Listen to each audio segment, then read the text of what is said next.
ઓમ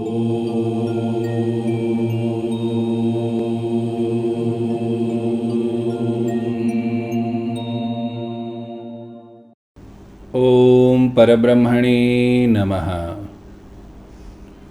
શ્રીમદ્ ભાગવત મહાપુરાણ દશમસ્કંધ પૂર્વાર્ધ અધ્યાય 39.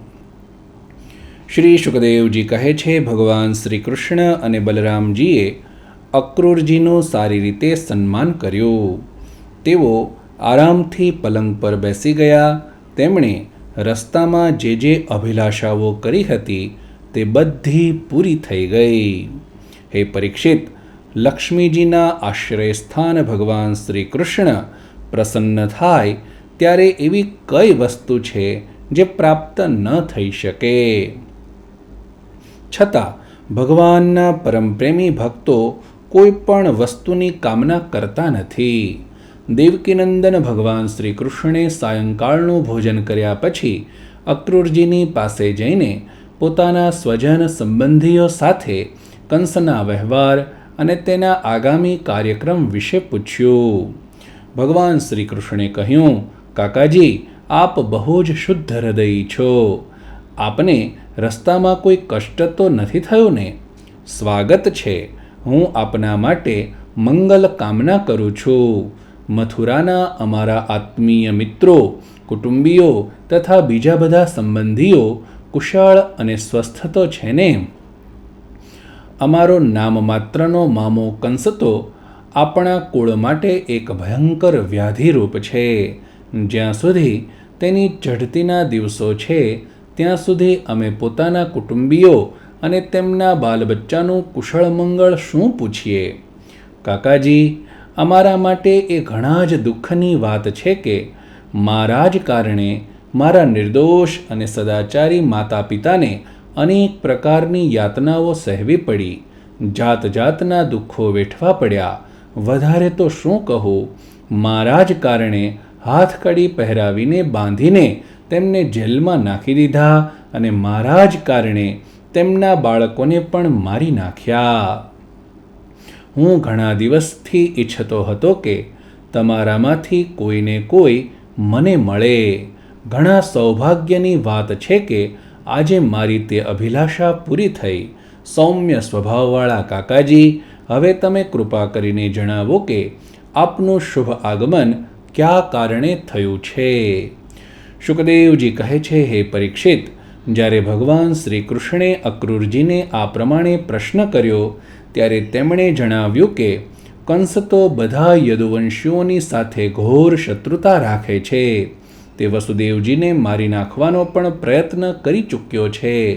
અક્રૂરજીએ કંસનો સંદેશો અને જે ઉદ્દેશ્યથી તેણે સ્વયં અક્રૂરજીને દૂત બનાવીને મોકલ્યા છે અને નારદજીએ જે રીતે વસુદેવજીને ઘેર શ્રી કૃષ્ણના જન્મ લેવાની હકીકત તેને કહી દીધી હતી તે બધું કહી સંભળાવ્યું. અક્રૂરજીની આ વાત સાંભળીને વિપક્ષી શત્રુઓનું દમન કરવાવાળા ભગવાન શ્રી કૃષ્ણ અને બલરામજી હસવા લાગ્યા. અને ત્યાર પછી તેમણે તેમના પિતા નંદજીને કંસની આજ્ઞાની જાણ કરી. ત્યારે નંદરાયે બધા ગોપોને આજ્ઞા કરી કે બધું ગોરસ એકત્ર કરો, ભેટની સામગ્રી લઈ લો અને ગાડા જોડો. કાલે પ્રાતઃકાળે જ આપણે મથુરા જશું અને ત્યાં જઈને કંસ રાજાને ગોરસ આપીશું. ત્યાં બહુ મોટો ઉત્સવ થઈ રહ્યો છે. તેને જોવા માટે દેશના બધા પ્રજાજનો ત્યાં આવવાના છે. આપણે પણ તે જોઈશું. નંદરાયે આખા ગોકુળમાં નગરમંત્રી દ્વારા સાદ પડાવી આ બાબતની બધાને જાણ કરી દીધી. હે પરીક્ષિત, જ્યારે ગોપીઓએ સાંભળ્યું કે અમારા મનમોહન શ્યામસુંદર અને ગૌરસુંદર બલરામજીને મથુરા લઈ જવા માટે અક્રૂરજી વ્રજમાં આવ્યા છે ત્યારે તેમના હૃદયમાં ભારે સંતાપ થયો. તે વ્યાકુળ થઈ ગઈ. ભગવાન શ્રી કૃષ્ણના મથુરા જવાની વાત સાંભળતા જ ઘણા લોકોના હૃદયમાં એટલી વેદના થઈ કે તેમનો શ્વાસ વધી ગયો. તેમના મુખ કરમાઈ ગયા અને ઘણાની એવી દશા થઈ કે તે એ રીતે અચેત પણ થઈ ગયા કે તેમને દેહભાન, વસ્ત્રભાન કે પોતાના સૌભાગ્ય ચિહ્નોનું પણ ભાન ન રહ્યું. ભગવાનના શ્યામસુંદર સ્વરૂપની યાદ આવતા જ કેટલીય ગોપીઓની ચિત્તવૃત્તિ બધી રીતે નિવૃત્ત થઈ જતા સમાધિસ્થ અર્થાત આત્મ સ્વરૂપમાં વિલીન થઈ ગઈ અને તેમને પોતાના દેહનું કે દુનિયાનું કોઈ ભાન રહ્યું નહીં. ઘણી ગોપીઓની સામે ભગવાન શ્રી કૃષ્ણનો પ્રેમ, તેમનું મંદહાસ્ય અને હૃદયસ્પર્શી વિચિત્ર શબ્દોથી યુક્ત મધુર વાણી તેનો પ્રભાવ પ્રગટ કરવા લાગી. તેથી તેમાં તલ્લીન થયેલી ગોપીઓ મોહિત થઈ ગઈ.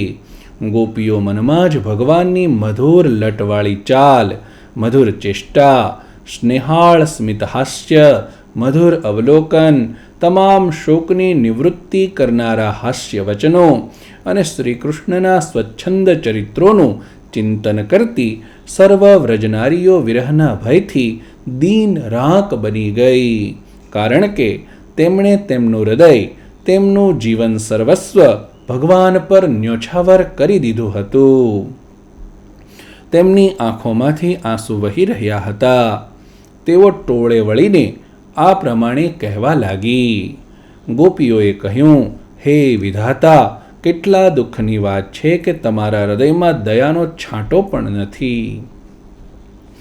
એકવાર આ દેહધારી કુટુંબીજનોને સ્નેહ મિત્રતાથી એકઠા કરો છો અને હજી તો તેઓ મળીને સંતોષ પામ્યા નથી, તેમના કાર્ય સર્યા નથી, ત્યાં તમે તેમને વિખૂટા પાડો છો. ખરેખર તમારી આ રમત બાળકની રમત જેવી વ્યર્થ છે. અરે વિધાતા, એ કેટલા દુઃખની વાત છે કે તમે પહેલા પ્રેમની પરબ જેવા શ્યામસુંદરનું મુખ દેખાડ્યું. તે કેટલું સુંદર છે. કાળા કાળા વાંકડિયા વાળ ગાલ પર ઝળકી રહ્યા છે. મરકતમણી જેવા સુંવાળા કપોલ અને પોપટની ચાંચ જેવી સુંદર નાસિકા તથા અધરોષ્ઠ પર મંદ મંદ હાસ્યને લીધે સુંદર શ્રી મુકુંદના મુખારવિંદના દર્શન કરાવી હવે તેમને અમારી આંખોથી અળગા કરી રહ્યા છો. ખરેખર તમારું આ કાર્ય અત્યંત અનુચિત છે. હે વિધાતા, અમે જાણીએ છીએ કે આમાં અક્રૂરજીનો દોષ નથી. આ તો ખુલ્લે ખુલ્લી તમારી ક્રૂરતા છે. વાસ્તવમાં તમે જ અક્રૂરના નામે અહીં આવ્યા છો અને તમે જ આપેલી આંખો તમે અમારી પાસેથી મૂર્ખની જેમ છીનવી રહ્યા છો. તેમના દ્વારા અમે શ્યામસુંદરના એક એક અંગમાં તમારી સૃષ્ટિનું સંપૂર્ણ સૌંદર્ય નિહાળ્યા કરીએ છીએ. અરે વિધાતા, તમારે આવું ન કરવું જોઈએ. અહો, નંદનંદન શ્યામસુંદરને પણ નવા નવા લોકો સાથે સ્નેહ બાંધવાની આદત પડી ગઈ છે. જુઓ તો ખરા, તેમની મિત્રતા, એમનો પ્રેમ એક જ ક્ષણમાં ક્યાં જતો રહ્યો. અમે તો અમારા ઘરબાર, સ્વજન સંબંધી, પતિ પુત્ર વગેરેને છોડીને એમની દાસીઓ બની ગઈ અને એમના લીધે જ આજે અમારું હૃદય શોકમગ્ન થઈ રહ્યું છે. પરંતુ આ શ્યામસુંદર એવા છે કે અમારી સામું જોતા સુદ્ધા નથી. આજની રાત્રિનો પ્રાતઃકાળ મથુરાની સ્ત્રીઓ માટે ખરેખર અત્યંત મંગલકારી હશે. આજે તેમની ઘણા દિવસની અભિલાષાઓ અવશ્ય પૂરી થઈ જશે. હવે અમારા વ્રજરાજ શ્યામસુંદર પોતાના કટાક્ષભર્યા અવલોકન અને મંદ મંદ હાસ્યયુક્ત મુખકમળના માદક મધુનું વિતરણ કરતા રહીને મથુરાપુરીમાં પ્રવેશ કરશે. ત્યારે તેઓ તેનું પાન કરીને ધન્ય થઈ જશે. જો કે અમારા શ્યામસુંદર ધૈર્યવાળા હોવાથી સાથે સાથે નંદરાય વગેરે વડીલોના આજ્ઞાંકિત છે, છતાં પણ મથુરાની સ્ત્રીઓ પોતાના મધ જેવા મધુર વચનોથી આમનું ચિત્ત પરાણે પોતાના તરફ ખેંચી લેશે અને તેમનું લજ્જાયુક્ત હાસ્ય અને કટાક્ષ ભર્યા અવલોકનથી તેમનું મન આકર્ષાઈ જશે. પછી આપણે તદ્દન ગામડાની અબૂધ નારીઓ પાસે આ ક્યાંથી આવશે? ધન્ય છે આજે અમારા શ્યામસુંદરનું દર્શન કરીને મથુરાના દાશાર્હ, ભોજ, અંધક, વૃષણી, સાત્વત વગેરે યાદવોના નેત્રો અવશ્ય પરમાનંદનો સાક્ષાત્કાર કરશે. આજે તેમને ત્યાં બહુ મોટો ઉત્સવ થશે. સાથે સાથે જે લોકો અહીંથી મથુરા જઈ રહેલા રમા રમણ, ગુણસાગર, નટનાગર, દેવકીનંદન, શ્યામસુંદરનું માર્ગમાં દર્શન કરશે તે પણ ધન્ય બની જશે. જો સખી, આ અક્રૂર કેટલા દયારહિત, કેટલા કરુણારહિત છે. આ બાજુ તો અમે એટલા દુઃખી થઈ રહ્યા છીએ અને આ અમારા પરમ પ્રિયતમ નંદ દુલારા શ્યામસુંદરને અમારી આંખોથી દૂર કરીને ઘણે દૂર લઈ જવા ઈચ્છે છે અને એ આશ્વાસનના બે શબ્દો કહી અમને હૈયાધારણ પણ આપતા નથી. ખરેખર આવા અત્યંત ક્રૂર પુરુષનું નામ અક્રૂર ન હોવું જોઈએ. સખી, આપણા આ શ્યામસુંદર પણ ઓછા ક્રૂર નથી. જુઓ જુઓ, તે પણ રથમાં બેસી ગયા, આપણી સામું જોતા નથી. વળી મદમાં છકેલા આ ગોપો ગાડાઓ જોડી તેમની સાથે જવાની કેટલી ઉતાવળ કરી રહ્યા છે. ખરેખર તે મૂર્ખા છે. અને અમારા વડીલ વૃદ્ધજનો, તેમણે તો આ લોકોની ઉતાવળ જોઈને ઉપેક્ષા જ કરી દીધી છે. જાઓ, તમને મન ફાવે તેમ કરો. હવે આપણે શું કરીએ? આજે વિધાતા બધી રીતે આપણી પ્રતિકૂળ ચેષ્ટા કરી રહ્યો છે. ચાલો આપણે પોતે જ જઈએ, આપણા પ્રાણપ્રિય શ્યામસુંદરને રોકીએ. પરિવારના વડીલો, વૃદ્ધો અને ભાઈઓ વગેરે આપણું શું કરી લેશે? અરે સખી, આપણે અર્ધી ક્ષણ માટે પણ પ્રાણવલ્લભ નંદનંદનનો સાથ છોડવા અસમર્થ છીએ. આજે આપણા દુર્ભાગ્યવશ આપણી સામે તેમનો વિયોગ ઉપસ્થિત કરીને આપણા ચિત્તને પૂરી રીતે નષ્ટ અને વ્યાકુળ કરી રહ્યો છે. સખીઓ, જેમનું પ્રેમભર્યું મનોહર હાસ્ય, રહસ્યપૂર્ણ મીઠી મીઠી વાતો, કટાક્ષભર્યું અવલોકન અને પ્રેમપૂર્વક આલિંગનથી આપણે રાસલીલાની તે રાત્રિઓ, જે બહુ દીર્ઘ હતી, એક ક્ષણ જેવી પસાર કરી હતી, હવે ભલા તેમના વિના આપણે તેમની આપેલી અપાર વિરહ વ્યથાને કઈ રીતે પાર કરીશું? એક દિવસની નહીં, આ તો દરરોજની વાત છે. સાયંકાળે દરરોજ તેઓ ગોપ બાળકોથી ઘેરાયેલા બલરામજી સાથે વનમાંથી ગાયો ચરાવીને પાછા આવે છે. તેમની કાળી કાળી વાંકડિયા કેશની લટો અને ગળાના પુષ્પહાર ગાયોની ખરીઓની ધૂળથી ઢંકાયેલા રહે છે. તે વાંસળી વગાડતા મંદ મંદ હાસ્ય અને કટાક્ષભર્યા અવલોકન અમારા હૃદયોને વિંધી નાખે છે. તેમના વિના ભલા આપણે કઈ રીતે જીવી શકીશું? શ્રી શુકદેવજી કહે છે, હે પરીક્ષિત, ગોપીઓ વાણીથી તો આ પ્રમાણે કહી રહી હતી, પરંતુ તેમનો એક એક મનોભાવ ભગવાન શ્રી કૃષ્ણનો સ્પર્શ, તેમનું આલિંગન કરી રહ્યો હતો. તેઓ વિરહની સંભાવનાથી અત્યંત વ્યાકુળ થઈ ગઈ હતી અને લજ્જા છોડીને હે ગોવિંદ, હે દામોદર, હે માધવ આ પ્રમાણે પોકારી પોકારીને ઉચ્ચ સ્વરે રુદન કરવા લાગી. રુદન કરતા કરતા સંપૂર્ણ રાત્રિ પસાર થઈ ગઈ. સૂર્યોદય થયો. અક્રૂરજી સંધ્યાવંદન વગેરે નિત્યકર્મોથી નિવૃત્ત થઈને રથ પર બેઠા અને તેને હાંકીને લઈ ચાલ્યા. નંદરાય વગેરે ગોપોએ પણ દૂધ, દહીં, માખણ, ઘી વગેરેથી ભરેલા માટલા અને ભેટની અનેક સામગ્રીઓ લઈ લીધી તથા તેઓ ગાડામાં બેસીને પાછળ પાછળ ચાલ્યા. તે સમયે અનુરાગમાં રંગાયેલી ગોપીઓ પોતાના પ્રાણપ્રિય શ્રી કૃષ્ણ પાસે ગઈ અને તેમનું મુખારવિંદ, અવલોકન વગેરેના દર્શન કરી કંઈક શાતા વળી હવે તેઓ પોતાના પ્રિયતમ શ્યામસુંદર પાસેથી કંઈક સંદેશો મળવાની અપેક્ષાથી ત્યાં જ ઊભી રહી ગઈ.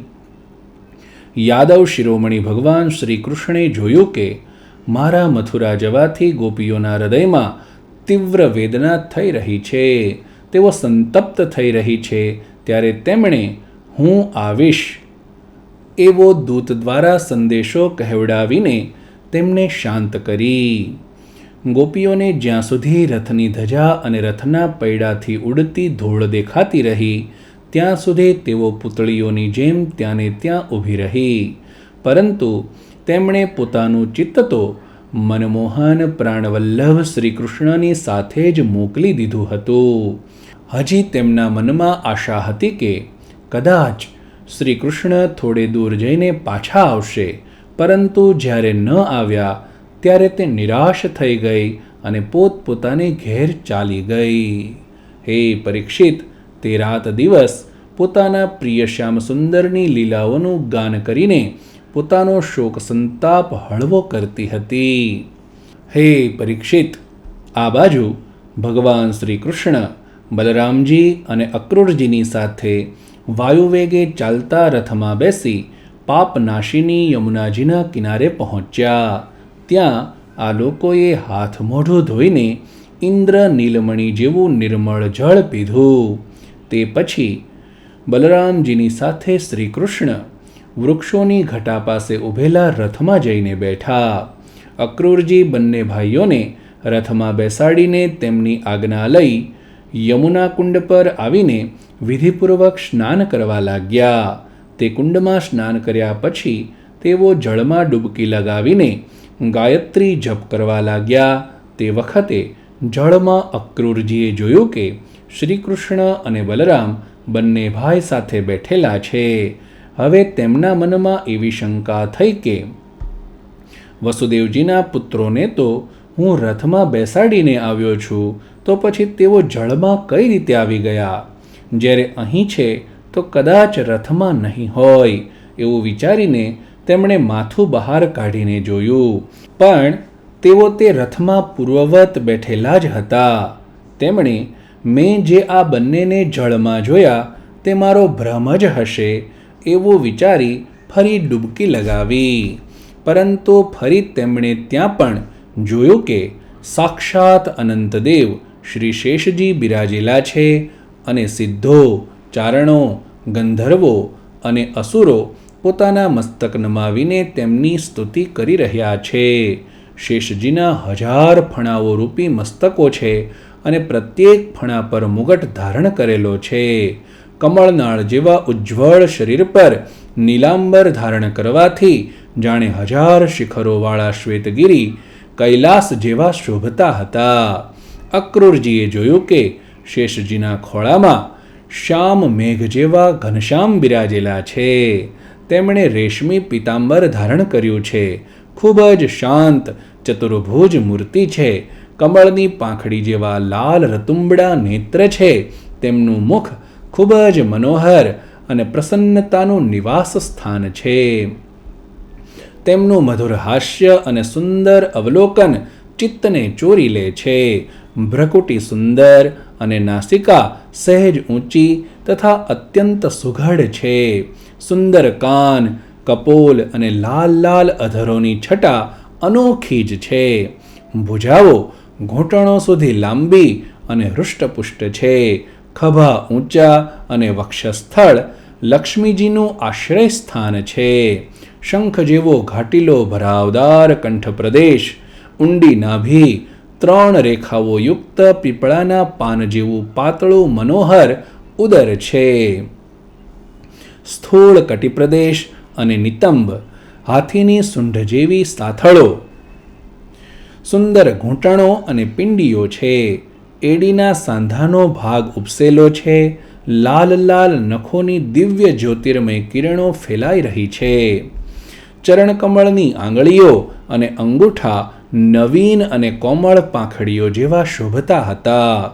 અત્યંત બહુમૂલ્ય મણીઓ જડેલો મુકુટ, કડા, બાજુબંધ, મેખલા, હાર, નૂપુર અને કુંડળો તથા યજ્ઞોપવીતથી ભગવાનનો દિવ્ય વિગ્રહ અલંકૃત હતો.